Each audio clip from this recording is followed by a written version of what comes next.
नमस्कार बच्चों, हम नागमती वियोग वर्णन पढ़ रहे हैं। हमने देखा कि ऋतुओं का किस प्रकार से उसके विरह में विरह को बढ़ाने में किस प्रकार से योगदान होता है। ऋतुओं की जो सौंदर्य है, ऋतु परिवर्तन का जो सौंदर्य है, वह भी नागमती को बहुत अधिक व्यथित कर रहा है। अब देखिए जेठ, है ना।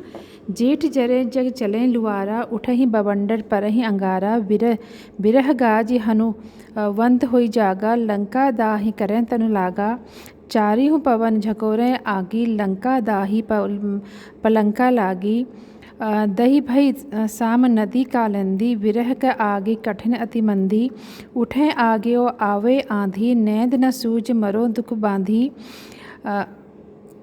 अधजर भयऊ मासु तनु सूखा, लागे विरह काल होई भूखा, मासु खाई सब हाड़न लागे, अबहु आवत सुति भागे, गिरि समुद्र शशि मेघ, रवि सही न सकत वह आगी, मोहम्मद सती सराहिए, जरे जो अस पियु लागी।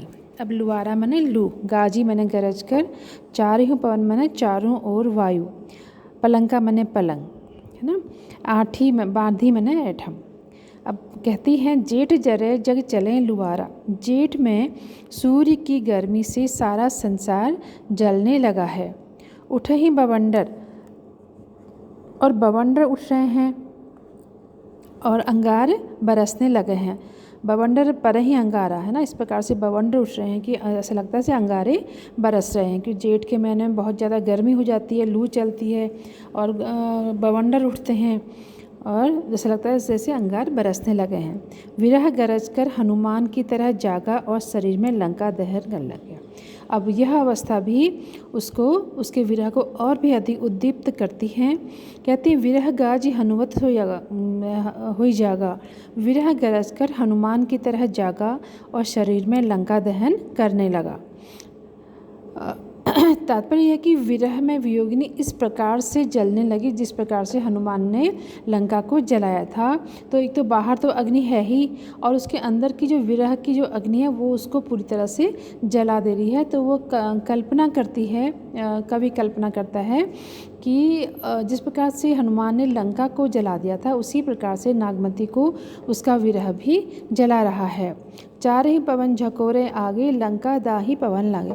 चारों दिशाओं की ओर चलने वाले पवन उस विरह की आग को झकझोर कर आगे और अधिक बढ़ाने लगे हैं, है ना। वह क्योंकि गर्मी में हवा भी चलती है, चारों ओर की दिशाओं के जो हवाएं हैं वो उस विरह की आग को और भी अधिक बढ़ा रहे हैं।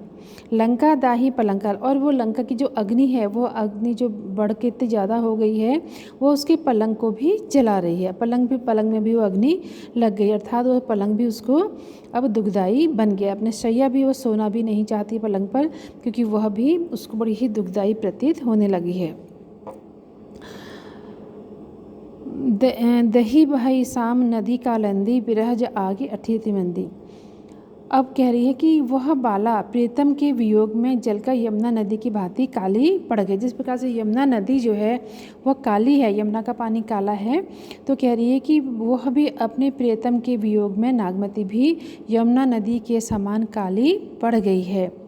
विरह की अग्नि धीमी धीमी आग के समान बड़ी ही दुस्सह होती है ना।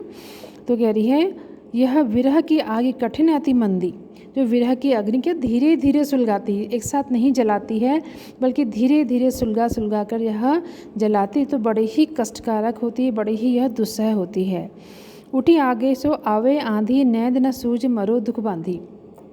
तो कह रही है कि अग्नि उठने लगी और आंधियाँ भी चलने लगी, आँखों से कुछ नहीं दिखाई पड़ता है ना। उठी आगे जो आंधी आई तो अग्नि क्या है वो ऊपर उठ रही, लपटें उठ रही हैं और इस पर आंधी भी चल रही है। और कह रही है नैनों को कुछ भी नहीं सूझ रहा है, मरो दुख बांधी। तो कह रही है ऐसा लगता है कि मैं दुख में उठने वाले होलों से मरी जा रही हूँ।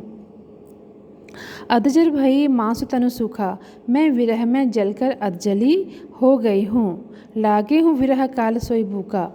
और यह शरीर जो है, यह मांस जो है वह पूरा सूख गया है। विरह भूखे अजगर भाई, मांसु खाई सब हाड़ने लागे, अबहु आओ आवत सुनी सुति भागे। तो कह रहे हैं विरह भूखे काल के समान उसे खाने लगा है, उसने संपूर्ण मांस तो खा लिया है ना। जो ये विरह बड़ा काल के समान बड़ा भूखा है, उसने मेरे शरीर को, मेरे मांस को खा लिया है, और अब वह हाड़ों को भी, हड्डियों को भी खाने के लिए आतुर हो रहा है।